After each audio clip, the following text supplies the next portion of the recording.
You're listening to Corp, Conversations on the Business of Brands with Sudeep Chawla and Sharavana Raghavan.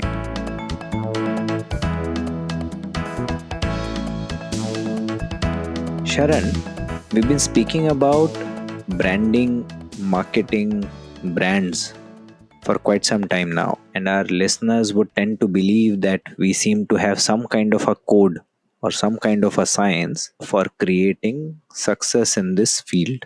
Both of us know that branding, marketing is far from being a perfect science, and there's a reason why a lot of brands fail.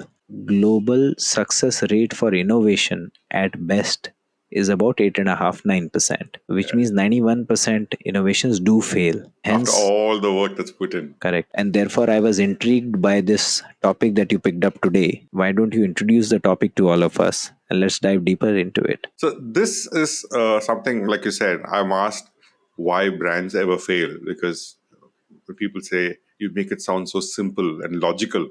If it is so simple and logical, why do brands fail?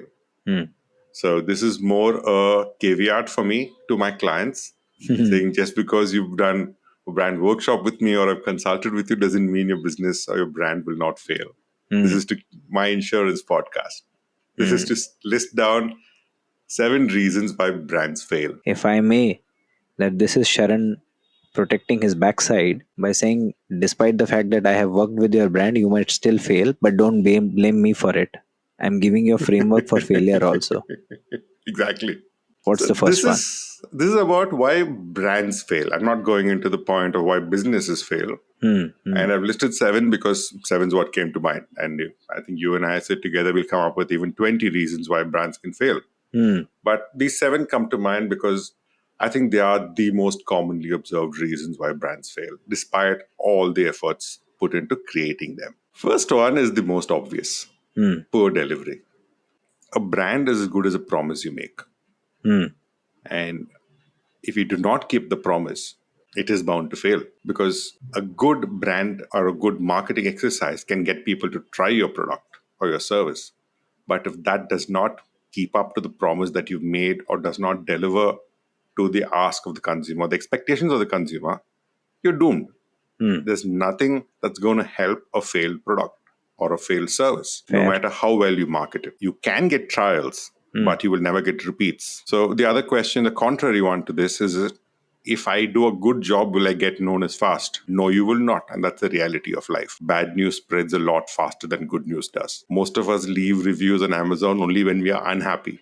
Very few of us actually leave reviews when we are happy with the product. So we are tuned that way. The moment you cannot fulfill the promise you're making, the brand has no chance of survival. One recent example is a very widely panned brand called White Hat Junior. I know they got acquired, but the reputation that they built in the market, they made great promises about their children's future and how it was 21st century skills and all of it. But when it came down to actual delivery, they were recruiting people who had no idea what coding was. And once parents discovered this, everything hit the fan. The failed PR campaigns did more to dissuade business than anything else did for them, because consumers were reacting to it. Consumers, once the news of how they were hiring their teachers came to light, people started joking about the brand, no matter what you did to save it. I don't think people trust that brand too much anymore. Even if they've reformed, even if they've kind of corrected all the flaws, it's difficult to recover a brand like that. On the positive side, something as simple as Domino's 30-minute delivery is something that they have really advertised and delivered on more often than not. And in fact, now they don't even have to say it's 30 minutes. And they still are the king of pizza deliveries in India. They came in and beat such a strong brand like Pizza Hut, which was actually ruling the roost at that time, right, in India. So that sounds like a fair one. What's the second one on the list? Second one is something that everybody is talking about today, which is the product market fit. A lot of businesses do not do research, especially the emerging businesses. And a very, very popular shortcut is to copy something that's working in another market, preferably the West, and to just copy it for the local market. Now, there are cultural references, there are lifestyle references, the relevance of the product or service in India. These things are completely ignored. So I remember there was this car cleaning service aggregator. I'm like, why? My security guard has a group of boys who washes cars every morning. And what can get more efficient than that? There are things that probably work very well in the West, but just have no traction in India because we've evolved so differently. And people don't take that into consideration. I do blame them for not doing the research, but they are so ambitious that they just want to move a lot faster. If they can pause a little bit, then they can actually get it right. Modify it. All it requires, any idea you take from the West also, if you can modify it to the core to understand what problem it is solving for, then you have a business. You can't really blame the emerging businesses because even the big ones make the same mistake. See what's happening to Netflix, right? They've come into India expecting India to behave the way the Western markets do. Indians don't value time.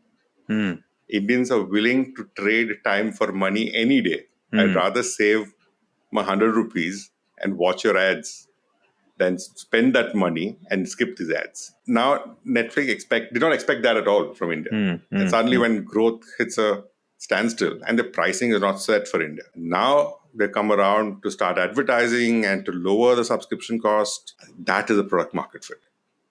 Possibly. I would in fact also say, Sharan, that one more thing that is not working for Netflix is their content. Yes. I think some of the other players like Hotstar and Amazon Prime seem to have a better suited content. For Netflix, it seems that they think India is South Bombay. That's the only India they understand. They have started now investing into content from the hinterland. They're way away from getting into the kind of things that others seem to have already done thus far.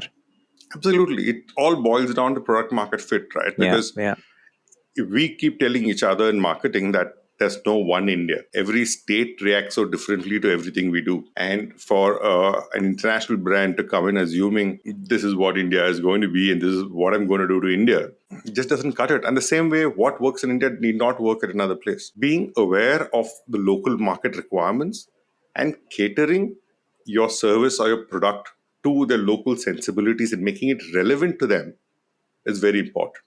No matter how strong a brand you build, if this is not matching up to your consumers' requirements, then of course you're going to fail. There is no better example of this kind of a success than Mekalu Tikki Burger. Exactly. I think they even tried a masala dosa burger, right? Somewhere in the middle. I don't know. For a South Indian like you, that must be sacrilege. But I know for sure that Mekalu Tikki Burger is their single largest selling SKU in India. Absolutely. That's perfect product market fit. Yes. Okay, excellent. So your next one, I think, Sharan, the next one that I can read on your list is something which is particularly relevant these days. It's been relevant not just these days, forever, right? Oh, okay. The time you and I started also, this is the same battle. Yeah. We keep fighting and the same sin we keep committing also. Buying sales. Because there's this saying, right? Top line is vanity, bottom line is sanity, cash flow is reality. People miss this very often. And people chase the top line. The problem with chasing top line is that when you incentivize sales so much, at the end of the day, it's going to be a short-term impact. The moment you withdraw your inputs, your sales are going to fall back down, whatever discount you give. And the uplift you get in your sales because of the discounting you're doing is not really a reflection of how well your business is going to do. You can get momentary satisfaction, but it's one, eroding profit. Two, it's actually taking away sales from the future also. So these are things that people need to be careful, and especially in this e-commerce-led D2C world, people are chasing growth. But how are they chasing growth? Are you spending blindly in customer acquisition without understanding the long-term feasibility? And what happens is you end up entering a vicious circle that automatically shifts focus from brand building to sales buying. All the money you could have invested in building a brand is now going to discount to people. Now, I'm not saying discounts are wrong. It's about where discounts are communicated. What are you using the discounts for? No matter how premium a brand you're looking to build, if your first point of communication to your consumer is, say, 20% off, you are a discount brand. You cannot save yourself from becoming a discount brand. You will no longer be a premium brand. However, if the discount is communicated at the point of checkout, it can serve as a great conversion tool. But applying this logic blindly, saying, because I communicated discount, my conversion happened. So I want to communicate this discount everywhere and give out my coupons for free. That is where you lose track. There was this e-com shop I landed on yesterday. It would not even show me the product I was going to buy, but was insisting on giving me a 20% discount coupon. And I could not even handle the page. It completely blocked everything that was on the website, insisting on giving me the discount even before I know if I was ever going to shop there. Yeah, I think I've read this on your LinkedIn post. Yeah, that is buying sales, right? That's not going to get you any business. So a very good example of this actually is from a little while ago. Everybody knows what happened to Snapdeal with discounts. The personal story. This was 2015, I think, when there was this new iPhone that had launched. And as usual, I was looking for the best deal I could get on the iPhone. The best deal I found was on Snapdeal, which was, I think the iPhone at that time was about 52,000 rupees, and Snapdeal was selling it for 38,000 bucks. I ordered it. I wasn't sure if it was a new phone or not. I double checked it. I did everything. I made sure it is a new phone, and I bought it. It arrived. The invoice in the pack actually said 52,000. There's a 14,000 rupee difference between the invoice price and the price I paid. So somebody's paying that money, or at least some of it. But the things, I never went back to Snapdeal after that. So what does Snapdeal gain by giving me that discount? And that is what's happening today with a lot of the e-com brands. I know they are under pressure to give discounts by the retailers, but to what end? It doesn't really serve a purpose. No, that makes sense. And I think it should be of relevance to a lot of people who are listening to us today. You're listening to COB, Conversations on the Business of Brands. Your hosts are Sudeep Chawla, marketing practitioner, business leader, and educator to advertising and marketing professionals, and Sharavana Raghavan of Vitriol Innovations, consultants to consumer-facing brands and businesses. For more information, go to copcast.net.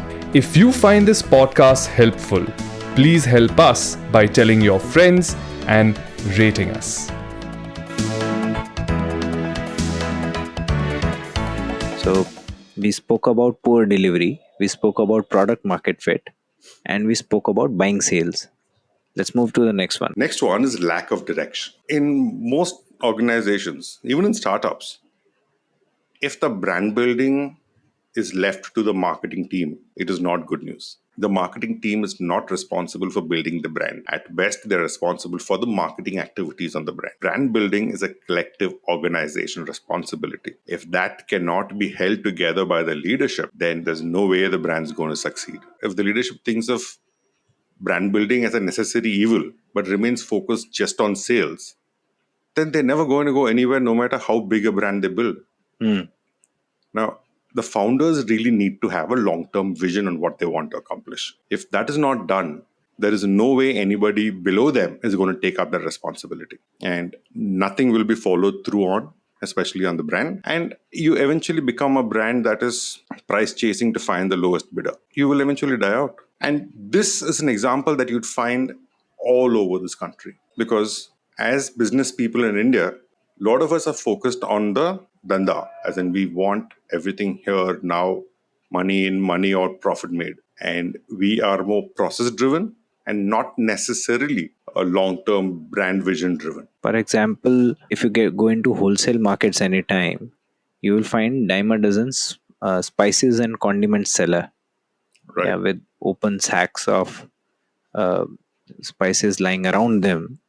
And the only thing that they compete on vis-a-vis others is rate. That's the only thing that they can offer. While they talk about quality, there is no way they're able to demonstrate quality, and their product looks the same as everybody else's.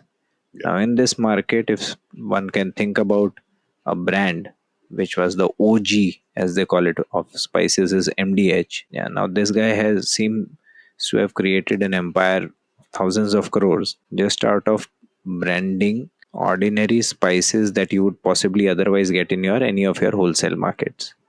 Exactly. So I think that's an example of somebody who has had the vision, invested ahead in terms of creating a brand, and then therefore has reaped rewards for doing that. Absolutely. You'd find so many local brands in India, right? Which locally are so famous and so revered, but they never really leave that local market, I was talking to you about this bakery that I've seen in Gurgaon right? called Harish Bakery. Now, it is just like any other bakery that you find, any other sweet shop that you find. I am from Haryana, so I can quote so many of them from different parts of Haryana. But you find that most of these are confined to their own towns, and therefore they're very happy that they have almost about 70-80% market share in that particular town, and everybody in the town swears by them, but they don't dream beyond it. Now, this Harish Bakery, I was quite amazed to see when I went to this shop. Obviously, it's a big one. It is multi-story shop, and they clear out their basement section when it comes to Diwali, because they have their own packs, etc., lined up there. Plus, they used to buy a lot of Cadbury when I used to visit them as part of my sales stint, and that is when I came across them for the first time. But when I traveled to various other territories, to slightly more smaller towns in Haryana and UP, I found that their packs were retailing in those towns as well. So not only has this guy built a reputation for himself in that particular town, but he has invested into creating packaging as well as travelable packs of dry fruits, sweets, etc., which can be retailed in other towns. He has taken the pains to appoint distributors. This requires upfront investment, and more Exactly. than investment, it requires thought. And Yeah. how many people would have told him when he's making the investment, why bother? Why spend so much money? Yeah. Let's get to next one where you talk about coordination. What kind of coordination are we talking about, Sharan? So this can sound very similar to the lack of direction, but no matter how great a brand you've envisioned, you set in place to kind of take over the market, no matter how right you position it, it eventually comes down to execution at the point of sale. It's not always fun, right? It's about saying the same thing over and over again, keeping it consistent. People tend to over message too to democratize marketing, right? So everybody, sales team wants to say something, marketing team wants to say something, the local ASM wants to say something, the local wholesaler wants to say something, so everybody's message is put into the mix. Now, this happens because not everybody's aligned to the same vision of the brand. Each one's looking to save or rather go after their key objectives, which could, in most cases, is the short-term objective. If the brand values or the brand vision is not communicated to the entire organization and everybody's not pulling in the same direction, then there's no way the brand is ever going to even see the light of day. For this, there was a recent example I worked on. One of my clients is in the biscuit business. He has the greatest machinery imported from Germany and put up the latest technology in his factory. He's been launching innovation after innovation for the last 6 months, and his sales have just not gone up. I went in to realize the sales team had no idea what the marketing team was looking to build. They did not even know there was a new machine in the factory. They said, they were putting up some machine in the factory. I don't know what that is for. I think it's for these biscuits only. And there was no clear message going from marketing to the sales team to tell them why certain innovations are being done and where they are to be distributed. So what is happening was these were high-end premium biscuits that were being made, but were being distributed in the local kirana stores instead of the high-end supermarkets and grocers. And obviously, there was no offtake. And what happens in the small grocers, the moment the stock you've loaded them with is not selling, what is selling is stopped from being bought because you blocked their money. And entire sales was a complete plateau. It just wasn't moving because there was just no communication of why a certain product is being launched and where it should be launched. Simple as that. This is how a lot of brands get into trouble because a lot of people think it's not important for everybody in the system to know everything. While that could be right, I go back to the previous point I made also to say a brand is built by the organization, not just by one team. And this lack of coordination can be very detrimental and actually cost you the money you invested in all that you're looking to build. The next one, though, is something I like to call the SOS, which is the shiny object syndrome. In most businesses, there is always something new happening, something that looks glamorous, more attractive, sometimes maybe even easier than what you're doing right now. While one should be open to always try something new, that cannot come at the expense of what is working for you currently. One of my bosses told me, agility does not mean doing the wrong thing quickly. I think a lot of people fall into that trap, wanting to do the wrong thing very fast and say, I am agile. No, you can take your time. When things that aren't as clear, you should take your time. A lot of people go after the new things. So instead of reacting to everything new that comes your way, it's important to understand it and see how it will apply to your brand and how it will fit into your consumer's journey. Who are you going after? Why does it work? You need to set the right expectations and make the right investments. So this right expectations and right investments are very subjective. I know it can vary from business to business. If you're clear about how you want it to impact your business and you understand the new phenomenon thoroughly, then it's okay to make the investment.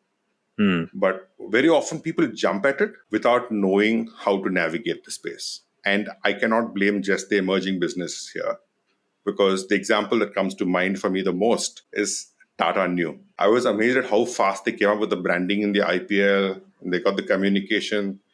You could have different views on how the communication was done. But the app itself was a bit of a disaster. And nobody in house apparently complained about the app before it was released. And this is Tata who we're talking about.